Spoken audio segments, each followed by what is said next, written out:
Yeah, I'm going to do this real quick. I'm going to try and make this short. It's going to be at least probably 5 minutes. This whole thing with Whitney Houston, people need to understand something. This song that she sang, I'm Every Woman. Remember what a woman is. A woman is not a female. A woman is an entity. It is a chaotic, well, it's probably what you envision as all your ex-girlfriends.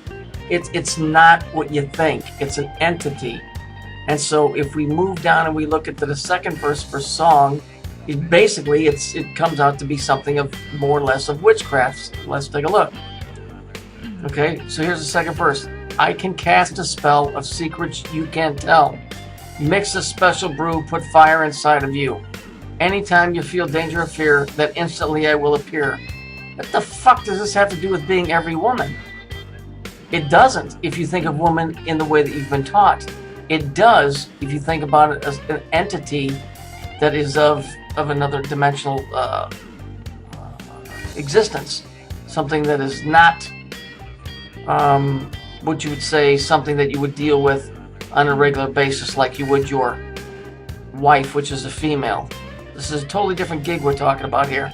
That's why that's in that song that way. It's witchcraft. It's witchcraft. The woman is the lesser of the two. You have the creator and you have those that are in witchcraft that represent the creation. And because they cannot create, but only mimic, they say and they tell everybody in their own way through powers and through governments that we did all of this. But they didn't really do all of this. They just fucking stole it. So let's go through this again. I know you've seen it already. We're going to go through it again so you understand. Woman, late Old English. Women, W-I-M-M-A-N. Plural, women. Okay? They changed the spelling, so it changes the meaning. Here we are here. Then it goes B, women. It goes through all this stuff, and then it says a niece, neptus, okay? Lie, V, women. So the next word we're going to look at is neptus. Neptus. So we have to move on and see what neptus is. Okay, here we are. As a primary nursing mother of the incarnate pharaoh god Horus, Nephthys, also considered to be the nurse of the reigning pharaoh himself through other goddesses, could assume this role. Nephthys was also usually portrayed in this function. In contrast, Nephthys is sometimes referred to as a rather ferocious and dangerous divinity. Sounds like a dragon, doesn't it?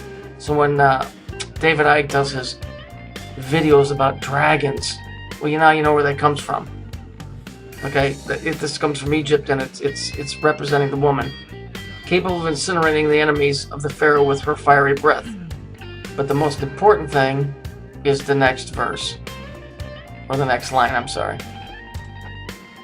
Nephthys, also named Nephthys, is a witch of time and space. And what is it that I've been telling you guys from the beginning?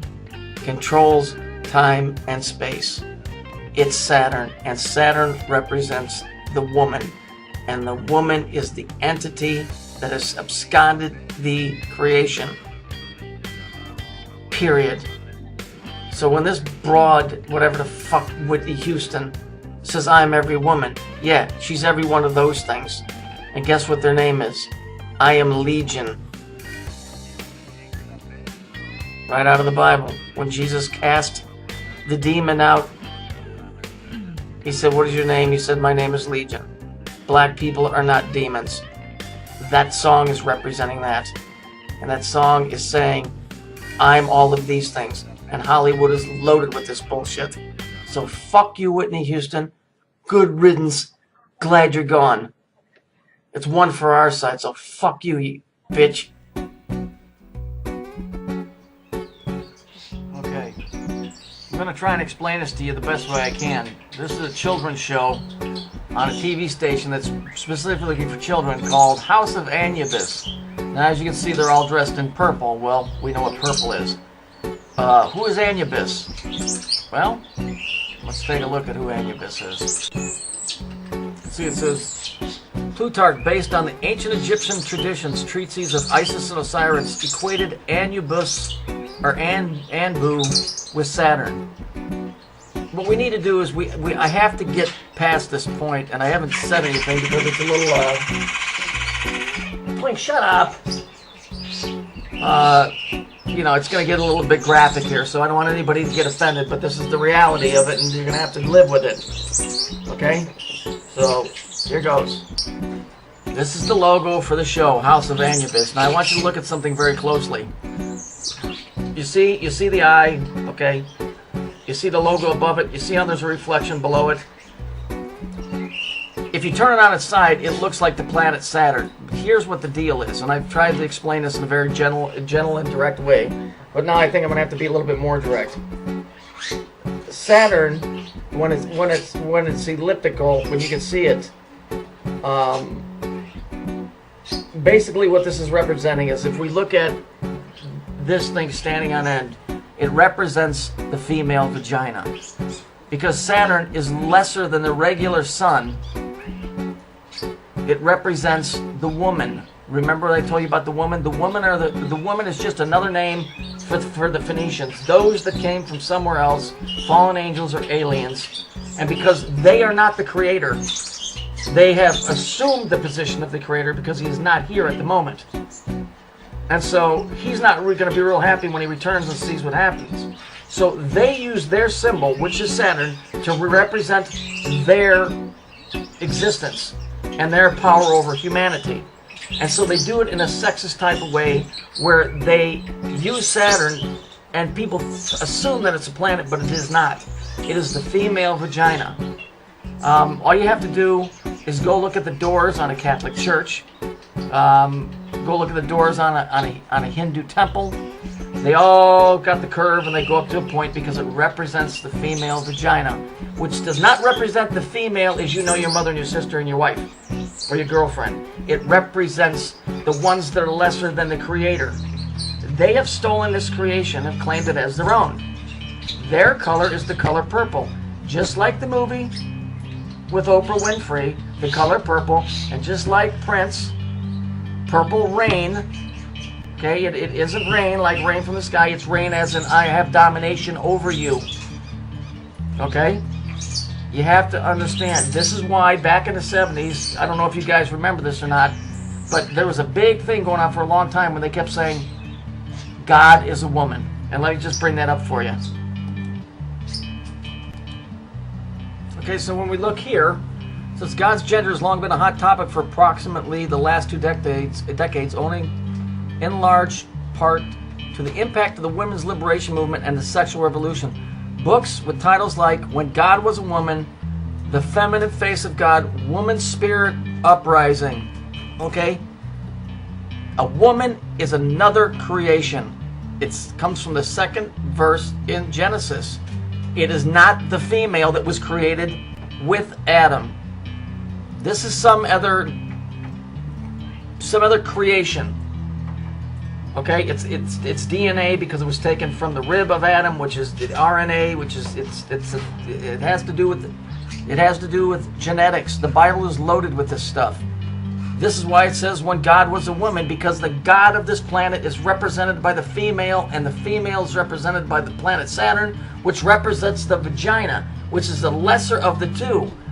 The phallic symbol, or the man's penis, represents the real creator. Now, these things don't have them because they're hermaphrodites. They're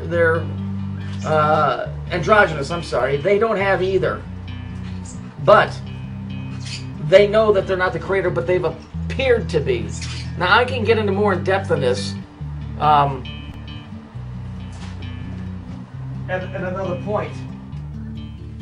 But, you know, what we're dealing with here is a whole nother, I don't want to say a race because they're an angelic, demonic, alien, whatever you want to call them. This is their symbol. The planet Saturn is their symbol. Are they from there? I do not know. But I do know that the planet Saturn represents the woman, and the woman,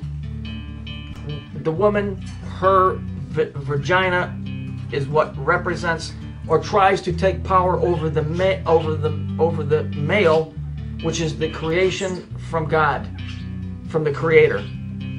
And so this is what this whole thing is about.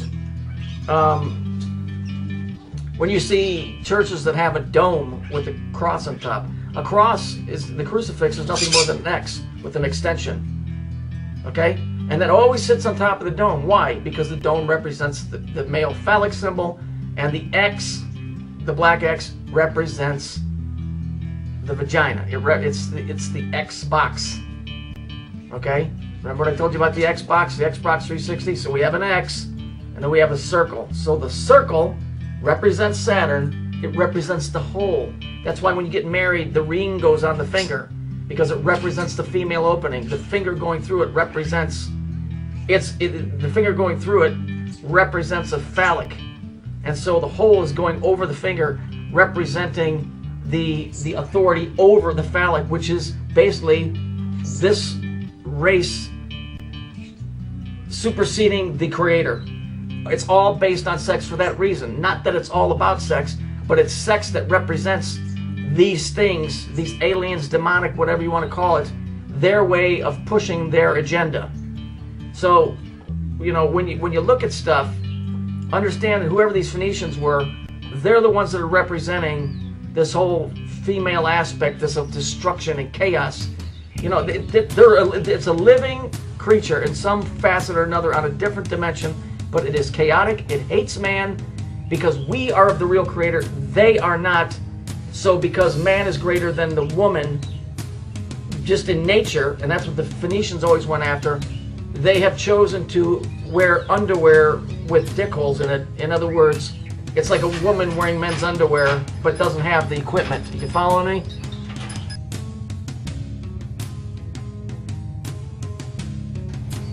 Okay, real quick, I just ran across this by accident. Notice what it says. Anubis. Okay, cruelty may be found in destruction. We have Phoenician purple. It says, but silence can be found in loyalty. Secret societies. Down here it says, Sailor Saturn. Notice it is a woman. Okay? And if you notice the way the eyes are shaped, they're shaped in a hexagon. Okay? Wake up, people. It says silence and loyalty. I want to bring this up real quick. We are called the human race. Why? Think about what it's saying. A human race. They're making us compete with each other. Black against white. Hispanic against black. They're forcing us, you know, to compete with each other and to kill one another. Drop out of the race because it's just a gag for them. These things have everybody on the agenda list to be wiped out. Okay? Get out of the human race. Because it isn't worth it. But there is one particular group that thinks they're above all others. And they're real big into DNA. As a matter of fact, I think it's a couple of them that claim to hate each other, but they really don't. You know that thing what happened in World War II? You know, we got one story, and then, you know, that one group was doing all kinds of disgusting experiments on the other group. You'll figure it out. But I want you just to read this little bit coming up and understand that this is another entity that hates humanity. Demons, aliens, whatever you want to call it, it all works out the same. You may have to enlarge your screen to read this, but please do, because it's well worth to read, especially when it's a kid's show. Okay, that's it. I'll get more into this later. Ciao. Okay? The phrase, a third world country. The Bible tells us that this has at least happened 2 times. The first time was in the creation, where God said, be fruitful and multiply and replenish the earth. The second one is where in the book of John, it says, they use the word tohu vabohu, which means to make waste, void, or desolate. There's 2 times. The third time is in Revelations, where John says, and I saw a new heaven and a new earth, and the first earth had passed away. So we're talking at least 2 times. And so we hear the catchphrase all the time, a third world country. We're a third world country. This is the third world. The Bible is not just about here. I know this is hard for some people to accept. It's hard to understand that there's other things living here besides men. No, we are not the cream of the crop.